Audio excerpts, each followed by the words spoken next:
Mwaramutse tariki 23 z'ukwezi kwa kane umwaka wa 2026. Reka tuvuge yuko ubaye inkurikizi z'ibihe bikomere cyane Isirayeli bari barayibwiye nawe yaravuze ko batangije iby'agahenge, ariko ibyabaye kuri Isirayeli nuko yarashwe ku rwego rukomeye n'abafasha ba Iran. Bayirasheho nyuma yuko kandi nanone ubwato bwabo bwafashwe mpiri na leta ya Iran. Kuri ubu ngubu bakari guhombera habiri icyarimwe. Hezbollah, umutwe wo muri Lebanon ushyigikiwe na Iran, wagabye igitero simusiga kuri Israel mu bice bitandukanye byo muri Lebanon ndetse no mu majyaruguru ya Isirayeli, nyuma yuko aramaze iminsi hatangajwe iby'agahenge. Byatangiye bite? Byagenze gute kugira Hezbollah yongere yinjire mu rugamba rweruye hagati yabo na Isirayeli? Ese iby'agahenge babyibagiwe? Byagenze gute kugira ngo runo rugamba rube urugamba rw'imbaraga, rube urugamba ruhuje ingune ebyiri cyangwa se impande ebyiri, nyamara bari bariyemeje guhagarika ibyitwa umurwano ku buryo butangaje? Ibi ngibi ibumbaze ndaje mbigusobanura neza kamwe ku kandi nk'uko ibinyamakuru bitandukanye byabitangaje. Iran iciye undi muvuno, yo ivuga ko igiye guhima amaraso bw'agati bose nibakomeza kwitesha umutwe. Ubu ngubu nta kubashyiramo imiyaga.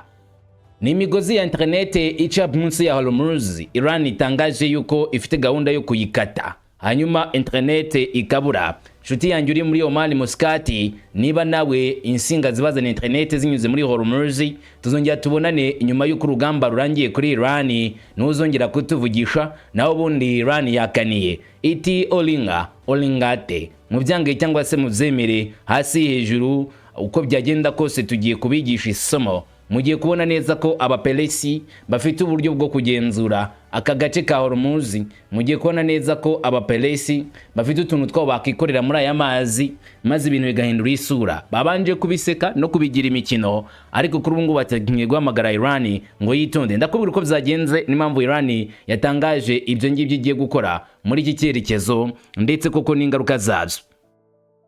Iran yararashe ifata ubwato bw'ingenzi bwa India kabarakaga muri Hormuz. Nandi makuru atangajwe na UMKTO, ikigo cy'Abongereza gikorekerana ivy'amato mu mazi, ingendo z'amato, bimwereka amato y'ubucuruzi. Ndakubwira ibyo batangaje muri kino gihe bari kumva ibiremereye Iran irimo gukorera muri Asazo bwagati, ndetse n'uburyo birimo guba ibyago biremereye bizana igihombo ku bihugu bitandukanye, ndetse bishobora no kuzanira igihombo isi yose muri rusange. Ngewe ndi umuhungu wa Kamanzi wo Ruwande, none tariki 23 z'ukwezi kwa kane ngo tubane mu makuru abanza kandi tujyane ku musozo. Mwese ndabahaye kaze kandi muri shuti nziza, tujyane ku musozo nk'ibisanzwe. Ikaze.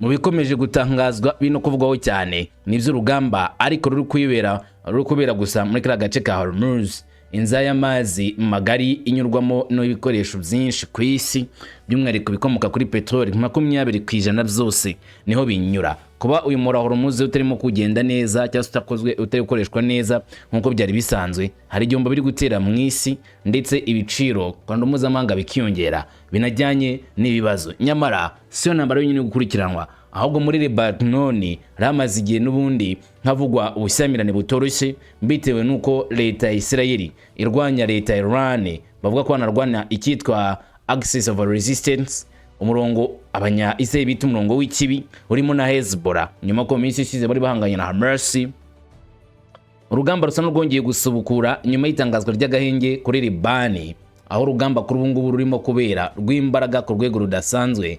Iran abafasha bayo bitwa Hezbollah bari mwihangana rikomeye n'igihugu cya Isirayeli mu buryo bw'imbaraga, kandi byatunguranye cyane ku rwego ruteye ubwoba. kuko ntabyo byitezwe ko umurwano nk'uyu wakongera kubura. N'urujijo ku mupaka wa Israel na Libani rwongeye kugaragara ubwo Hezbollah yagavye ibisasu ku ngabo za Israel bakoresheje indege zidafite abapilote. Hezbollah yemereye ko ariyo yagavye igitero cy'indege zitagira pilote drones ku ngabo za Israel mu majyepfo ya Libani. Ivuga ko yagavye iki gitero ku birindo vy'imbunda biri ku gasongero ka Ras al-Biata mu majyepfo ya Tyre cyangwa se ya Tiro. Iri tsinda ryavuze ko iki gikorwa cyakozwe mu rwego rwo gusubiza icyo bise ko ari ukwica amategeko abuza imirwano kwa Isirayeli. Ngo Isirayeli niyo nyaba yazana cyangwa se seba yazana wibijyanye no guhagarika imirwano. Noneho Hezbollah bamaze kubona neza ko Isirayeli itafite icyo yitayeho, bahita bagurutsa umututu w'imbunda wereza drones ndetse ko na za Misiri ziregetse. Wibuke Israel mu minsi ishize yari hamije neza ko nta gahunda bafite gushyira mu bikorwa ibyita gahenge kuri Hezbollah 100%, ko Hezbollah bakikurikirana batakizera yuko amahoro n'umutekano byaboneka Hezbollah itari yarimburwa burundu. Ari no mpamvu igihugu cya Israel cyakomeje kumvikanisha ko kizarwana. Nkuko itangazo rya Hezbollah bivuga rero, igitero cy'ahantu runaka gisirikare ha Israel bigaragaza ko igitero cyagabwe ku bushake aho kuba ikimenyetso cy'uko wenda cyabatunguye. Uyu mutwe wagiye ugaragaza kenshi ko ari ukwihorera, kimwe mu bigize ingamba zagutse zo gushyiraho icyo bise uburinganire ku mupaka. Ariko Israel ivuga ko icyo gitero kitagenze neza uko Hezbollah gishaka gatari ko byagenze. IDF yavuze ko iyo ndege itagira abapilote yafashwe mbere yuko igera ku ntego zayo, bityo bakirinda ko hagira abakomereka cyangwa se akagira ibyangirika. Nta cyemezo cy'ubutegetsi bwa Israel cyuko hari ingaruka zabaye kuri Tehran gishimangira ibyo bavuga ko ingabo zo mu kirere zikomeje kugira ingaruka nziza cyangwa se gutera igihombo kuri Hezbollah. Nyamara Hezbollah yivuga yuko batikuriye harebe nziga ingabo za Israel ndetse bakumbanije utuhema babagamo abasirikari, bikaba bishoboka ko ngo ari n'imbunda ya rutura yo mu bwoko bwa za mbunda za artillery yari iteretse kuri uwo musozi yaba yaturikijwe. Nubwo biri mu rwego rwo guhagarika intambara, ariko impande ya zombi zikomeje kugerageza guhangana. Hezbollah binyuze mu bitero byibasira bavuga ko bavuga ko barimo gukora ibitero byo kwihora kuri Israel. Ibikorwa bya gisirikare birakomeje no mu turere twa Libani twigaruriwe. Ikibazo gishobora guterwa cyane cyane n'iyi ntambara ni ugukomeza urugamba rushya hititawe cyane cyane ku bijyanye no guhagarika intambara. Agahenge kari karashyizweho cyo gufata igihe kinini bahangana. Birumvikana Hezbollah yarashe ahantu maze abantu bamwe bumva ibintu biturika cyane masegonda make mu majyepfo ya Libani, nkuko raporo za Israel zubwa zabivuze na mbere y'iki gisasu. Ibisasu bya rokete byongeye gukubita gace gakomeye kabiri imirwano, bitanga ubutumwa busobanutse neza ko iyi ntambara itararangira, nubwo benshi bibwira ko iri gushyirwaho akadomo. Ingabo za Israel zivuga ko Hezbollah yateye ibisasu byinshi ku basirikare bayo, bituma bahita bihorera nabo bibasira aho bita ko ibitero byatangiriye. Hezbollah ntabwo yigeze itisubiza kuri ako gace, gusa kuri Telegram nta butumwa nanone batangaje kuri igitero cyabaye mbere yuko iki ngiki nyirizina cya drone kiba. Ingabo za Israel zivuga ko igitero cyagabwe ku ngabo zabo majyepfo ya Libani, kandi bemeza ko cyagabweho bakoresheje ibiseso bya rocket byahaturikiye ku birindiro byabo. Byabaye mu gihe habayeho kandi guhagarika imirwano hagati ya Israel na Lebanon, mu gihe impande zombi zirimo kwerekeza mu cyiciro cya kabiri cy'ibiganiro biteganijwe none umunsi wo kuwa kane. Hagati y'ikiguzi kibi byagikira muri iyi ntambara gikomeje kwiyongera, abantu benshi bamaze kuhasiga ubuzima n'abakomeretse bakaba benshi. Ubutegetsi ba Libani bavuga ko nibura abantu 2454 bamaze gupfa, naho 7358 barakomeretse mu byumweru bitandatu by'imirwano yatangiye ku ya kabiri Werurwe, nyuma gato y'uko intambara yo mu burasirazuba bw'agati itangiye bitewe n'igitero cya Israel na Amerika bagabye kuri Iran. Amatsinda y'ubutabazi aracyakora akazi mu duce twateweho ibisasu byinshi, amenya neza abapfuye, bareba imirambo munsi y'ibisigazwa, ndetse n'abakomeretse bakomeza kwitabwaho bitewe n'ibikorwa bya Israel bitababarira. Ibikorwa bya diplomasi nabyo birakomeje kugira ngo hirindwe ko habaho kwiyongera kw'intambara. Joseph Ane yagiranye ikiganiro na Tamim bin Hamad Al-Thani wongeye gushimangira ko ashyigikiye guhagarika imirwano, ashishikariza ingabo za Israel kuva mu majyepfo ya Libani ndetse no kohereza ingabo za Libani ku mupaka. Ayon yashimiye Qatar ku nkunga yayo cyane cyane ku baturage bakuwe mu byabo bahunga kubera intambara ya Isirayeli cyangwa se ibitero bya Isirayeli. Avuga yuko uyu munsi bari kwitabwaho neza cyane, kandi Qatar iri kubabera umufatanyabikorwa mwiza wo kubaha ibyo bakeneye, nta cyane cyane ko nyine abaturage nk'abo bari mu bikorwa by'ubuhunzi bakeneye byinshi kugira ubuzima bwabo bukomeze kugenda budafite imbogamizi nyinshi cyangwa se bukomeze kwitabwaho cyane. Uburyo bumwe cyangwa se ubundi, Iran nayo ku ruhande rwayo ntabwo ivuga ko ibintu byarangiye mu burasirazuba bwo hagati. Ababyibwira baribeshya. Nyuma y'uko naho hashyizweho igihe cy'agahenge gusa cyarangiye ku munsi w'ejo, Donald Trump akongera igihe avuga yuko atifuza gukomeza intambara na Iran, kandi ko yabisabwe n'igihugu cya Pakistan isanzwe ari umwe mu bahuza b'ingenzi cyane muri aya matati. Donald Trump akavuga ko urugamba agiye kuba ruhagaritse. Iran yo yatanze nyirantarengwa iti nkamwe se kweri ubundi byo murimo murabizi, twebwe dufite indi target, dufite undi mushinga dushaka gukora, dufite icyo dushaka kugeraho. N'umuburo mushya uturuka muri Iran guhindura ibitekerezo ku nzira ya petrole ikajya noneho ku buryo bwo guhangana mu buryo bw'ikoranabuhanga ibya petrole babirangije. Imba ari uguhangana gukomeye muri Burasirazuba hagati, ngomba kugira ku nguni nyinshi. Ubu none bagiye kurwana cyangwa se bagiye gukoresha ikintu kitagaragara neza kandi gishobora no kubangamira ibintu bimwe na bimwe. Ni insinga z'amakuru ziri munsi y'inyanja, insinga za murandasi. Ibiro n'amakuru bya Tasnim biri hafi y'ingabo zirinda impinduramatwara za Iran byagaragaje ko insinga za murandasi ziri munsi y'inyanja umuhora wa Hormuz ishobora kwibasirwa cyangwa se kwangirika. Ubu ruvuga ko ibihugu zo mu kigobe cya Gulf bikomeje kwibasirwa cyane n'ingaruka z'iyi ntambara. Nkuko raporo ibivuga, kwangirika kw'insinga nyinshi cyarimwe byaba bibaye kubw'impanuka cyangwa se bikozwe nkana bishobora gutera ihungabana rikomeye. Si byose ni mu kigobe cya Perse, bigahungabanya itumanaho, systeme z'imari n'ibikorwa nyine byo guhana ubutumwa hagati y'abantu muri rusange. Gusa ikibabaje cyane nuko biramutse binabaye kandi ari na systeme z'igisirikare zahita zihagarikwa. Gusa nuko insinga nyinshi zikomeye mpuzamahanga zinyura mu nzira ya Hormuz, nicyo gihangayikishije. Ni inzira imwe ntoya isanzwe iri hagati y'ibibazo by'ingufu ku isi kuri uyu munsi. Ihungabana iryo ari ryo ryose rigari ntiryagira ingaruka ku mikoranire y'uturere gusa, ahubwo rishobora no kwiyongera ku miyoboro mpuzamahanga ya internet, kandi ari icyitegererezo cyabyo. Amezi ashize yagaragayemo ihungabana ryinshi ry'insinga zo munsi y'inyanja itukura.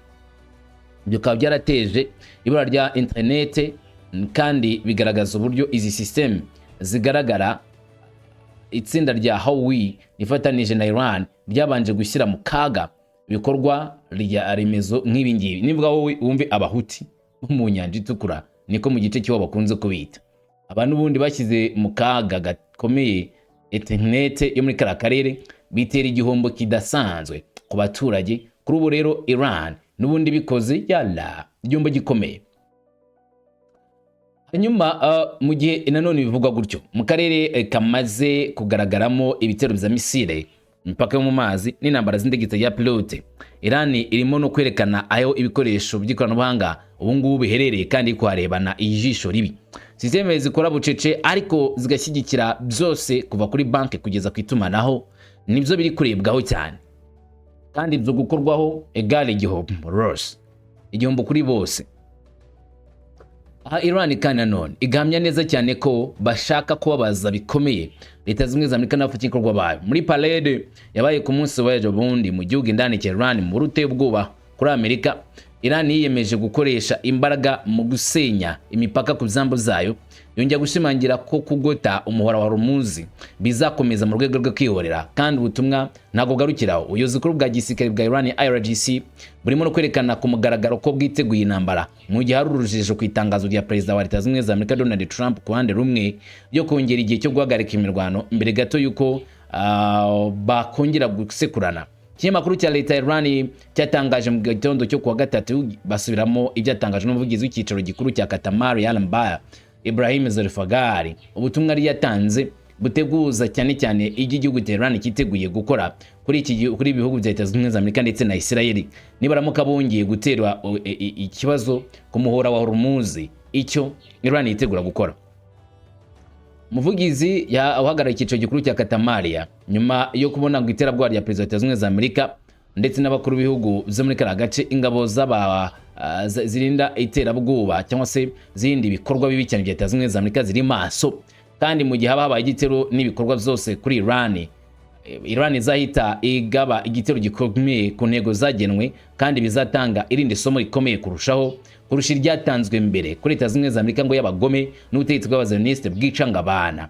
Leta Zunze Ubumwe za Amerika nazo ariko ntizasubira inyuma. Ubuyobozi bukuru bwa Amerika bwasohoye amashusho mashya agaragaza ko ingabo zabo ziteguye kandi zirimo kumera neza ku mirongo y'imbere ku rugamba, ziteguye gukora igitero gikomeye. Bati turimo gutunganya ibikoresho, turimo kuvugurura ibikoresho kandi kuvugura amayeri yacu, ubuhanga bwacu n'imikorere yacu. Nta gisirikare na kimwe ku isi gishobora guhinduka nk'uko tumeze uyu munsi. Ubu ni igihe cyo kwitegura imirwano, niko Kane umwe mu basirikare Leta Zunze Ubumwe za Amerika yatangaje. Ibi kubitangaza ko Leta Zunze Ubumwe za Amerika mu gihe bitekerezwa yuko urugamba nk'uru nguru rwaba urugamba rutoroshye kuri Iran, ariko nanone utavuga ko rworoshye kuri Leta Zunze Ubumwe za Amerika, mu gihe Iran nayo yagiye kwihorera kuri ibyo bitero bya Leta Zunze Ubumwe za Amerika, byongera gutera inkeke ikomeye ndetse n'ubwoba bwinshi yuko ibibazo nk'ibi ngibi nibiba cyangwa se nibiramuka bibaye mu karere k'ikigobe cya Perse, ibintu bijya guhindura isura, biraba bibi cyane ku rwego rutigeze rutekerezwaho na mbere, bishobora kongera gutera igihombo, gutera intambara ndetse no kwangiza byinshi mu buryo bw'imbaraga. Ubu hari kwikangwa byinshi, hari kwikwangwa icyo twakwita umuriro wagutse mu karere kose ndetse n'igihombo gikomeye ku isi yose muri rusange. Nawe tekereza kuva mu buryo bwa petrol bakajya mu buryo bwa internet, kuva mu buryo bwo guhangana bwa diplomasi bakajya mu buryo bw'intambara. Ni igihombo gikomeye cyane cyapfa no gutekerezwa n'umuntu wari wese ngacyoroshye. Iran yo biravuga ko ikomeje kwibasira kandi amato yose nyo muri kano karere muri muhora wa Hormuz agomba kumenya neza ko inzitizi Iran yashyizeho zigomba kumbwa mu muhora wa Hormuz, batite ku iterabwoba rya Leta Zunze Ubumwe za Amerika, batanitaye kandi kubivugwa n'abafasha babo barimo Israel n'abandi. Ubu agace gato k'umuhora wa Hormuz hejuru y'imwe mu nyanja z'umurasirazuba hagati karimo gukumirwa cyane, amasasu yumvikanye, hanyuma hagaragara gato ituze ritoya mwizamuka rikomeye ry'imirwano. Umutwe w'ingabo zaharanira impinduka za Kisilamu muri Iran IRGC bivugwa ko zarashe amato 3 y'ubucuruzi anyura muri ayo mazi ashaka ko bahindura icyerekezo. Muri yo harimo ubwato bw'imizigo bwerekezaga muri Gujarat MP Manetus ho mu Buhinde. N'urugendo rwayo rwari ruturutse i Dubai rwahindutse mu buryo butunguranye, urugamba rwo kurokoka.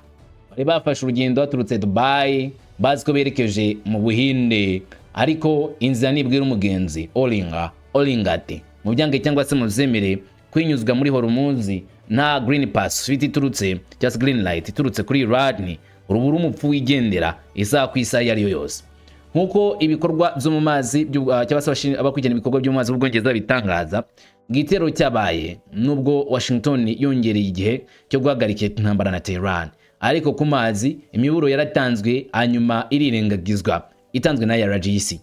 Icyo gihe nibwo no ifitanye isano na leta ya Iran yavuze ko IRGC ari yafashe iya mbere mu kugaba igitero kuri Epimanes kugira ngo bayihagarike, aho yari yazamuye ibendera rya Liberia ry'ikigo cy'abagereki.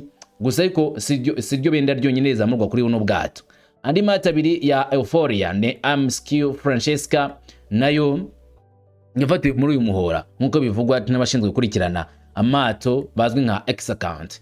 Epimanetus na MSQ Francesca ubu byafashwe mpiri n'igihugu cya Iran. Hagati aho Euphoria yageze muri UAE, ingabo zirwana mu mazi za Iran zivuga ko ayo mato yari afite ikibazo, zishinja ko zangije systeme zo kuyobora ubwato no gushyira mu kaga umutekano w'ubwato. Ariko uretse ibivugwa bitavugwaho rumwe, hari ukuri kumwe kutarasobanuka neza. Muhora wongeye kuba isibaniro, icyo cyo twe turakiziranyeho. Kandi ingabo zirwana mu mazi za Iran ngo byatangajwe ku televiziyo y'igihugu zikavuga yuko amato abiri yafashwe mu bwato yafashwe mu muhora Hormuz. Ngazwa na ku butaka za IRGC nazo bivuga ko zateretse missile ushobora kurasa mu ntera nini hanyuma izwana mu mazi zikajyanamo ubwato bwirukanka buzwi nka speedboat kandi na gunboat bashobora kurasa ku mato menshi mu gihe bayaha umuburo badashaka kuyaturitsa baturikishije bya missile. MSK Francesca yakoranaga n'ubutegetsi bw'abazoniste n'ubwato bwa Epimandas bwakoze ibyaha, ariko ngo uyu munsi Iran yabushyizeho bugomba kubiryozwa kuko bihaye ibyo kunyura mu muhora badafitiye uruhushya bashaka guteza igihombo Iran. Olingate nushaka kubyemera cyangwa se bihakane, Iran ngo ntiwayihombye maze ngo ugende ujigamaraye gutyo gusa. Beka da Iran iba yakwishyuye kare. Ubu rero kugira ingaruka zikomeye cyane ku rujya n'uruza rwa bwato nk'uko itangazo rya Register bivuga. Ubu bwato bwimuriwe mu mazi y'igihugu cya Repubulika y'Islamu ya Iran kugira ngo hasuzumwe n'imizigo y'ubwo bwato. Buretse Leta zimwe za Amerika zafashe ubwato bwa Iran ndetse basuzuma n'imizigo ubwo bwato butwaye, banavuga yuko ubwo bwato butazarekurwa. Iran nayo ifashe ubwato bifitanye isano na abazoniste, bavuga ko bagiye kubusuzuma bagasoma imizigo bwari butwaye. What? Ubwo bisa naho rero hari ikintu cy'ingenzi kibirimo. Nibwo ikintu cy'ingenzi umve yuko igihugu cya Iran kirimo gukurikirana intambwe ku yindi urujya n'uruza rw'abafitanye isano Leta zimwe za Amerika na Israel. IRGC Navy yo ngiye gushimagira ko iki gikorwa icyacyo cyose kigamije kubangamira iyubahirizwa ry'amategeko ya Repubulika y'Islamu ya Iran. IRGC yerekeye uburyo bwo gutwara abantu n'ibintu mu nzira ya Hormuz, ndetse n'igikorwa icyacyo cyose kidahuye n'umutekano wo kunyura muri uyu muhora w'amazi w'ingenzi bizafatwa nk'icyaha gikomeye, kandi IRGC Navy izacyitaho. Batazahuza n'amategeko bazafatirwa ibihano. Perezida wa Amerika Donald Trump kuri Truth Social yatangaje ko Iran irimo guhura n'ikibazo cy'ubukungu, ikaba irimo guhura n'igihombo gikomeye cya buri munsi bitewe n'uburyo nyine Amerika yashyizeho uruzitiro rukinga amato yinjira muri iki gihugu cya Iran. Igihugu kiri ku gitutu cyangwa se ngo gikomeje kwihagarara, ariko kimerewe nabi kubera ko muri Tehran abayobozi bahise basubiza. Minisitiri w'ubuhinzi wa Iran Gholam Raza wo muri iki gihugu cya Iran yashimangiye ko guhagarika amato ku Leta zimwe za Amerika nta kintu bimaze, nta kintu biri kugeraho mu guhombya Iran. Ngo ibyo ngibyo nta kintu bifite, ubushobozi bwo guhangana n'ibibazo buracyari bwose. None se niki cyabaye muri aka karere? Mubura ufite ishingiro cyangwa se ushotoranye uteje akaga mu gihe umwotsi urimo ushira mu kigobe cy'inyanja. Hari ikibazo ngo kimwe gusa gisigaye, akarere kari hafi kubura ibyo kurya bya nkenerwa za buri munsi, by'umwihariko igihugu ngo cya Iran. Niko Donald Trump avuga ngo ari kubahombya kandi bari kubura amato yinjiraga muri Tehran. Nyamara Minisitiri w'ubuhinzi wo muri Iran ati twarahinze turejeje tumerewe neza nta kibazo cy'ibiryo dufite, mwebwe muri gukora ibya barihima. Mu kwerekana imbaraga zikomeye kandi itsinda ry'ingabo zirinda impinduramatwara za Iran za IRGC zongeye kugaragaza yuko mu mazi bafite imbaraga za gisirikare. Ibitandukanye n'ibyo Donald Trump yari yaratangaje mu gihe gishize avuga yuko amato ya Iran bayamariye mu nyanja nta bushobozi bw'imbaraga za gisirikare Iran gifite mu nyanja. Kubw'ibyo bikwiriye kumvwa neza yuko Leta ya Amerika ngo yakoze agatendo gakomeye ku ngabo za Iran, muri make bahombeje Iran. Iran itiye none ubu ngubu dufite mu mazi ni ibiki? Ni ibikinisho by'abana, ni inka z'abana, ni ibiki biri kugenda byo guga hejuru y'amazi? Ni ibiki byarashe ku mato y'abazoniste? Ni ibiki byarashe ku bwato bwari bugiye mu Buhinde mupakiye nk'ibikoresho? Namwe muhombe nk'uko mushaka kuduhombya kimwe ku kindi. Burya umugabo yihagararaho mpaka kugeza ku mwuka wa nyuma. Iran isuzuguza Leta zimwe za Amerika ndetse basa n'abasebeje Leta zimwe za Amerika bavuga ko ibikoresho byabo bikiri byose, amato yabo akiri yose, gunboats zikiri zose kandi zigushyiraho umuburo ukomeye ku ngabo za Leta zunze ubumwe za Amerika n'ubundi bwato bwose bwo muri ako karere. Ibishimangira cyane cyane uburyo Iran iri kwitwara cyangwa se uburyo yiteguye guhangana na Leta zimwe za Amerika hasi hejuru.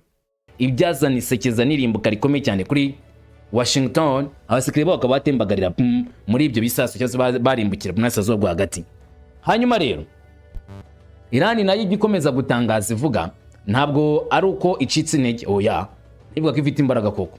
Impuguke zavuzwe na CNN zavuze ko ubwoko bw'ibikorwa bigaragaza imiterere y'intego y'imijyi ya Iran yo munsi y'ubutaka ibikwamo ibisasu byinshi k'iyo miterere y'iyi mijyi igoye cyane kwa wayirimbuza ibisasu byarashwe n'indege za Leta Zunze za Amerika bya B2 byaba indege byabo bya rutura bigenda bigashendura ahantu burundu.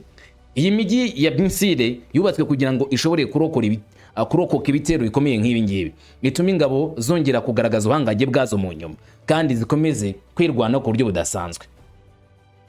Umwe mu mpuguke witwa Samir Lea yabwiye CNN ati imvugo yo guhagarika intambara isaba ko wemera ko umwanzi wawe yongera ubushobozi bwe bwa gisirikari wakoresheje igihe kinini n'imbaraga nyinshi n'amafaranga kugira ngo ukunde ubirimbure.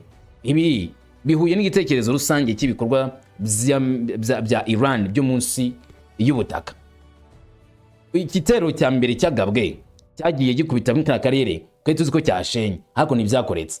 Aya magambo ari gutangazwa n'impuguke zikomeye zivuga ku bijyanye na za misile za leta Iran zicumbikiwe munsi y'ubutaka mu bice bitandukanye bya Iran, aho Iran yagiye ikoresha ubushobozi bwayo mu buryo yihariye ikora ubwihisho, ikora ububiko bw'amasasu ku buryo nta n'ikindi gihugu na kimwe ku isi cyagerageza gukora nk'ibyo Iran yakoze mu kubika udukoresho twabo. None iyo uzi ko bazakwataka ubika umuhoro bugufi kugira ngo hazi imbwa, hazi pusi, hazi imbeba piko. Uko nkuko niko Iran yabigenje. Amerika niza izanye bombers zabo bazabiteguye kurimbura ububiko bwacu bw'amasasu buri musozi itandukanye yacu. Rero bwo bazasanga natwe turi maso, bazasanga twiteguye maze ubundi duhangane nabo. Ibyo nge nabwo turazumva. Hanyuma ariko umuhora wa Hormuz ubaye umuhora. Iran yanze ubusabe bwo kwemera ikoreshwa ry'umuhora wa Hormuz. Aribwira ko Iran ishobora kwemera gupfukamira Leta Zunze za Amerika. Ndababariye. Iran yabyanze nubwo ibihugu birimo na Leta Zunze z'Abarabu bari batakamze binginga leta Iran. Iran yabihenuye iti nkandese. Ndababwiye ko twebwe dupfa gutwarwa gutyo gusa. Butegetsi bwa Iran bwabyanze da mu kwinuba umufatanyabikorwa ukomeye wa Leta Zunze za Amerika muri Ingerazuba bwa Aziya. Yinubiye cyane Iran, agaragaza ko Iran yabihenuyeho ikabasuzugura, ikagaragaza neza ko nta kintu bavuze, ndetse ikagaragaza neza ko ibyo bavuga itabyemera mu gihe ubwo batemera ibyo Iran ishaka. Uwo mufatanyabikorwa wa Leta Zunze za Amerika ninde? Ni UAE, ni cya gihugu cy'igisirimu. Iran yanze rwose icyifuzo cyo gushyira inzira y'amazi yitwa ko ifite umutekano inyura mu muhora wa Hormuz, agace ko mu mazi kagera iwabo. Uyu muhora wa Hormuz ntabwo bazemera. Mu nama y'ingenzi y'umuryango mpuzamahanga wita ku birebana n'inyanja, Iran yanze gahunda ishyikiwe na UAE ivuga ko Iran ivuga ko gahunda ifite ishingiro kandi ko ishingiye kuri politiki. Uwungirije uhagarariye Iran muri Minisiteri y'Ububanyi n'Amahanga ya Minisiteri y'Ubumwe ku isi ni Pura Kolivandi yatesha agaciro icyifuzo cya Leta Zunze Ubumwe z'Abarabu cyafashwe n'umuryango mpuzamahanga, avuga ko ari ubuswa bunyuranije n'amahame y'umuryango w'abibumbye. Iran yabyise ubuswa bukomeye. Iki cyifuzo cyari gusaba ko Iran mu gihe bagikomeje guhangana bikomeye na Leta Zunze za Amerika muri iriya ntambara bashyiraho agace kagenewe amato adafite ahuriye n'iriya ntambara akajya atambuka, by'umwihariko amato nk'ay'ibihugu z'Abarabu, amato y'ibihugu z'i Burayi akajya atambuka. Ati zino muri bya bitane n'ibyo Leta Zunze za Amerika zasabye. Amerika no yavuze ngo turekura amato atambuke, mwakwe twavuga ko bitakunda. Ubwo ni ubuswa bukomeye. Mwebwe muri gutumwa na Leta Zunze za Amerika mukaza kwivugishwa imbere yacu. Ibyo ntabwo bizakunda. Leta ya Iran isa naho rwose ishwishurije Leta Zunze z'Abarabu bayibwire yuko nta kabuza kandi byanga byakunda uko byagenda kose hariho uburyo bukomeye Iran yakitwaramo kandi gakoresha imbaraga zayo mwihangana kugira ngo yemere kuba inkokiruka. Iran ivuga ko inzira iyo ariyo yose iri muri Hormuz igomba kuba ifite uyinyuramo, agomba kuba ifite uburenganzira bwuzuye buturutse kuri Iran. Nk'igihugu cy'ingenzi kiri mu nkombe z'inyanja, Tehran yemeza ko kidashobora kwirengagizwa mu byemezo bigira ingaruka ku miyoboro y'amazi. Yakomeje iburira ko gushyira imbere ibitekerezo nk'ibyo hatabanje kwemezwa ibyo bitekerezo bitabanza kwemezwa na Iran ubwayo bishobora gushyiraho politike mbi cyane mu ngiro, ariko yazana n'ibyago bikomeye. Iran nayo yatunguye abantu, yavuze ko ikibazo cy'amazi kiri mu karere giterwa n'icyo yise intambara y'ubugizi bwa nabi ya Israel na Amerika. Inashinja intambara iriho ubu ngubu ko yatangijwe na Israel na Leta Zunze za Amerika muri Gashyantare kuba ariyo yatumye umutekano w'amazi ugabanuka mu kigobe cya Perse. Ati ubundi ntabwo mwari mukwiye kugira ikintu mutubaza twebwe, mwari mukwiye kubaza Abanyamerika n'Abanyayisirayeli, nibo bagashoza nambara, nibo bateye ibibazo mu burasirazuba bwo hagati, nibo batumye akarere kadatekana, nibo batumye inza zo mu mazi zibamwe ibibazo, ntabwo ari Iran nyirabayazana. Muri make Iran isa naho ibibazo byose n'ibirego byose bishyize ku mutwe wa Donald Trump. Iti ni mwikorere inkoni ishyushye, ni mwebwe mwatatse kano karere, abatubwira ngo mwena nkwa bagende babaze Donald Trump, be kutubaza, be